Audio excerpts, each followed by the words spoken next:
okapi with a yellow stripe of fur right on the hump on its back there. That's called a yellow-backed diker. Now the diker, that yellow strip of fur on their back will stand straight up in the air if they get spooked, kind of like a dorsal fin. So that one there is looking very, very calm. And the okapi, even though they kind of look like a not finished zebra, they're the only, that's called a saddle-billed stork. And they're the tallest storks in Africa. In fact, fully grown saddle-billed storks can stand up to 5 feet tall. And their wingspan can grow 8 to 9 feet, which is huge. Much bigger than the yellow-billed storks that are hanging out here. Oh, there's one more saddle-billed stork down there, it looks like. They're absolutely ginormous. Now let's see. We're going to cruise through here and see if we can find any really rare species too. Now super rare species in the forest are animals like, but not limited to, bongos. Bongos are called the ghosts of the forest though, so you gotta look really hard for them. They're kind of a reddish-brown antelope. Both males and females have slanted back horns, which help them navigate head first. Even a baby bongo at the very top of the hill, that one has tiny little horns. It looks like, you see those bamboo patches way over there to the left? There's something shadowy sitting underneath of them. Those aren't bongos though, it looks like greater kudu. Keep an eye on this water though, because there are animals like hippos that like to hang around here. Hold on. That water was just moving. Watch out. I see a whole bunch of birds hanging out on and around this big island. In fact, the great big white and gray birds, those are called pink-backed pelicans. Now, their backs are not pink, but they will be during the mating season, just not yet. So that's why they're called that. No, there is a hippo down there. It's kind of sub-level underneath the water, but its back's sitting out down there to the left. Kind of looks like a rock. That's a hippo. It's just holding its breath. And in fact, they can hold their breath underwater for 8 minutes. Long time. It's pretty awesome. Hippos are actually most excellent swimmers, although most of the time they're not swimming, they're just sort of standing or walking right along the bottom of the riverbed rather than swimming. They're kind of on the larger side and they get a little tuckered out from swimming too much. Now this bridge here is kind of questionable, so please make sure you're holding on tight and staying seated, because underneath this bridge lives a whole bunch of super hungry Nile crocodiles. We're driving right over it. Look at these guys. Make sure you stay seated. That means no standing up. I see you. I'm looking right at you. I have a magic mirror right there. Yeah. You don't want to fall in with these guys. They majorly bite. They have a jaw-crushing force that's right around 2,000 pounds per square inch of their jaw. That's a really big bite. Perhaps, though, the coolest fact about them, and kind of the most scary, is as long as crocodiles stay really still underneath the water and they don't move, they're capable of holding their breath for 2 whole hours at a time. It's pretty neat. But you want to watch out for crocodiles if you jump in the river. It's pretty cool. Now, hold on. I see an upside-down tree coming up straight ahead. Looks like we're crossing into a different ecosystem. That's called a baobab tree, but we call them upside-down trees. Now, in the forest, we're not going to find those. But out here in the savannah, we should see lots of them. So let's find some more. And along with famous trees comes a lot of famous animals. Lots of lawnmowers, too. In fact, the savannah is home to literally millions of migrating animals every year. Including giraffes. Giraffes are awesome. They're one of the most famous animals in the savannah, and they're definitely the tallest of the famous animals because they're the tallest animals in the world, standing up to 20 feet tall when they're fully grown. Now here in the reserve we have 2 different species of giraffe, and it looks like 1, 2, 3 Maasai giraffes that are hanging out over here. This guy here, I'm not sure what he's looking at, but he looks pretty interested. Thinking about eating a tree, maybe, maybe not, we're not sure yet. But they do spend a whole lot of time nibbling on the undersides of the trees, kind of like pruning shears. He moved, hold on, let's move forward a little more. Yeah, they're like pruning shears. They stick out their long tongues, see that? Wrap it around all that mossy stuff, or if they're tall enough, the actual leaves. They pull it down and eat it. Now that eventually allows more sunlight to shine through, and that feeds lawnmowers like the water buck that's behind him on the ground down there. Now the water bugs, he's probably pretty dry right now because water bugs are mostly waterproof. In fact, their skin emits this slimy, oily, greasy secretion It coats their fur and they can shed water pretty instantly. The only downside is they smell pretty potent, so usually they're hanging out all by themselves out here. Yep, true story. Now it looks like there's even more lawnmowers over here. One in front of us with huge horns, two in front of us. If you glance behind that termite mound though, there's some sable antelopes. And if you look closely in the grass, do you see the little tiny little tan guys? Those are called springbok. Now springbok can jump 10 to 11 and a half feet in the air. They can jump really high. The sable antelopes, they happen to be the official emblems of the Harambe Wildlife Reserve. And these horns, they belong to the one and only Ankole cattle. And their horns can get huge. If they're fully grown, those horns can be up to 6 feet long, with a circumference at the base of their horns that can reach about 20 inches around. Can you believe that? So they can be really huge. Now, luckily for them, those horns are almost completely hollow inside except for blood vessels. And they're kind of like a honeycomb sort of structure if you look at their horns very closely.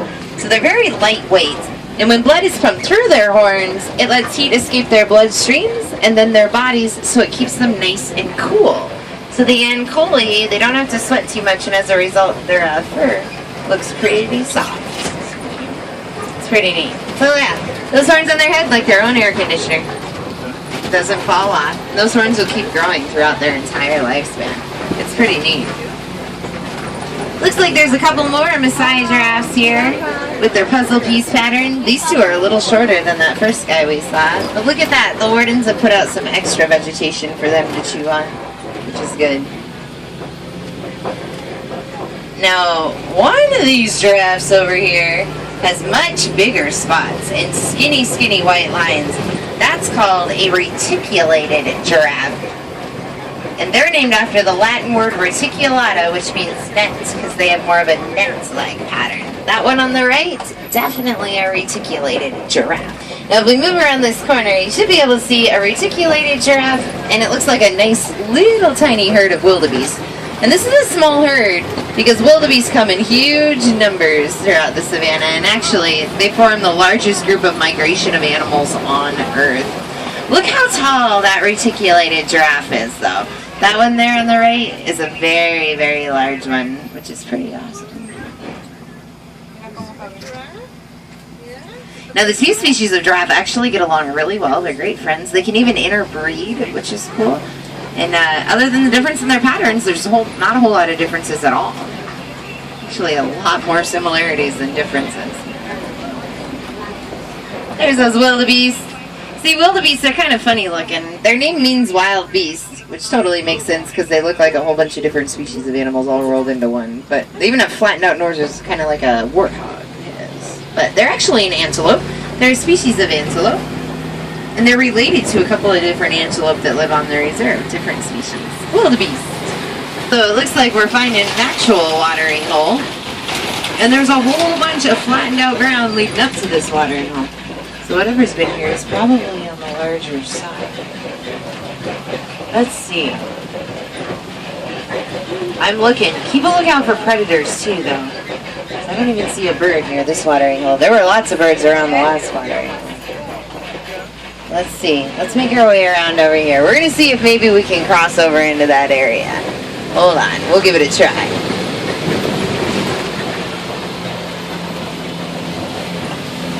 Maybe not that way. Oh, yeah.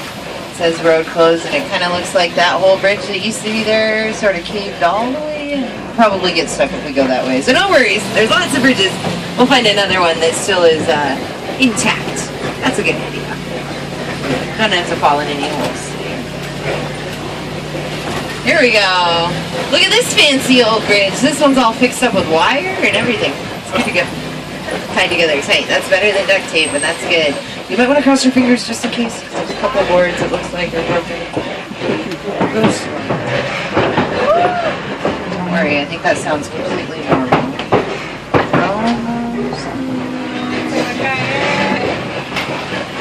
There we go. Front tires are good. Back tires? We made it. I really didn't think we were gonna. That was awesome. Nice. I think enough of us crossed our fingers. Ooh, wait. Look up way on that hill in the distance. Zebra. You see those stripes? That is a zebra. I don't know how it got all the way over there. Maybe it swam. I don't even know if zebras can swim though.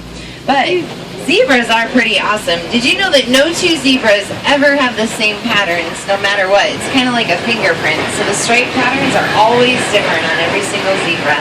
It's pretty neat. Now hold on. There's a lot of tusk marks in this clay, but those aren't from zebras. Those are from elephants. Now elephants are a little larger. I see lots of flattened out paths. So let's follow it and see if we can find some elephants.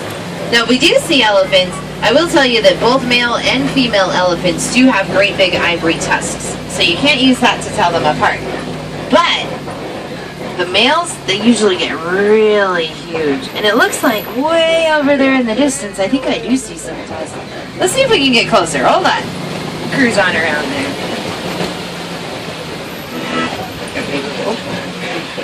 And it sounds like we're finally maybe in range of it around the radio station. There we go. Let's speed it up. Let's go find us some elephants.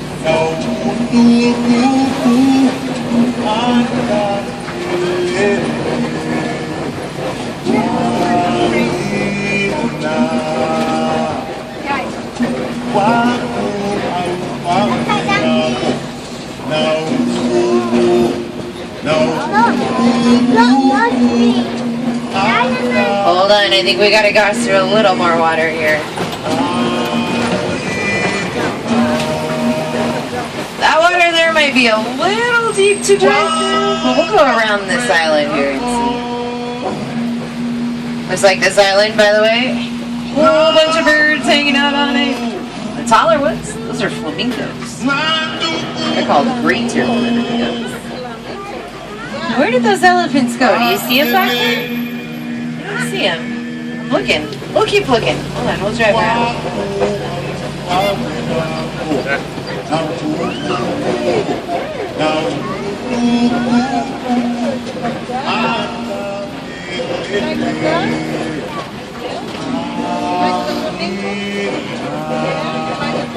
See if we can get one of those flamingos to spread out their wings. If you look at their, kind of what looks like a tail, you see their pink feathers sticking out? Greater flamingos, only their underlying layer of feathers is going to turn bright pink. Their outerlying layer of feathers is actually mostly white. Unless they're very old, then they'll be very, very light pink. So they're actually the lightest pink of the flamingo species. But they're the biggest flamingos, which is why they're called greater flamingos. So they're lighter, but they're bigger. Ooh, wait. There's an elephant right there.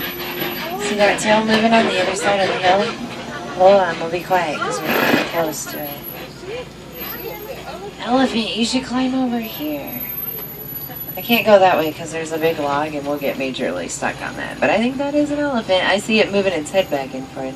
It's shaking its head no. It does not feel like climbing right now. But that's alright. We'll keep looking. We'll find one of you a little closer to the road. I mean, we do have 14 days, so it's up. Now, something's been rolling in that mud. I don't think it was an elephant because they did not look orange. But whatever's rolling in the mud is probably on the orange side right now. Maybe a warthog because they love mud. It could be a rhino. Black rhinos usually found in the forest. White rhinos are usually found in the savannah, but not always the case. They can... Oh, wait. I see something. It's not a rhino. Slightly more carnivorous, but that's right. Top of that hill on the left-hand side, laying up there past those big poofy pieces of grass. It looks like there's 2 cheetahs up there. Oh wait, maybe 3. I think there's 3. That one cheetah looks like it's 2 cheetahs. One's lifting its head up, and that's good. So let's keep in watch. Oh, see the tail switching? Watch out. Switch their tails, and then they get up and go hunting. Now, cheetahs are the fastest land mammals on Earth. They do run 60 plus miles per hour, and that's for several hundred yards before they get tired. So, they're really fast. A little faster than our truck. Oh yeah, there are 3. Look at that. Oh, they see us now.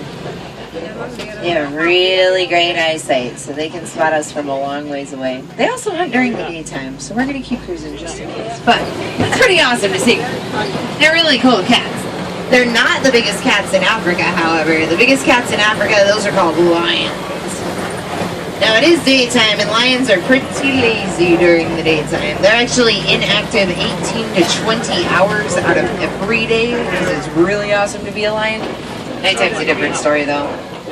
Actually, wait a second. See those rocks up there? You see that log coming off the rocks? Next to the log in the tree, there's a lioness sitting right there. Hold on, let's move forward a couple more feet. Every row should be able to spot her. You see her? Wait, listen. You hear that? That's not her. I think there's another lion.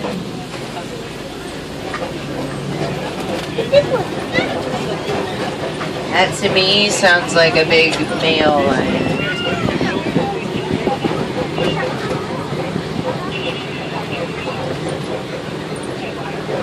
Where's he at? Do you see him? Oh yeah, there he is.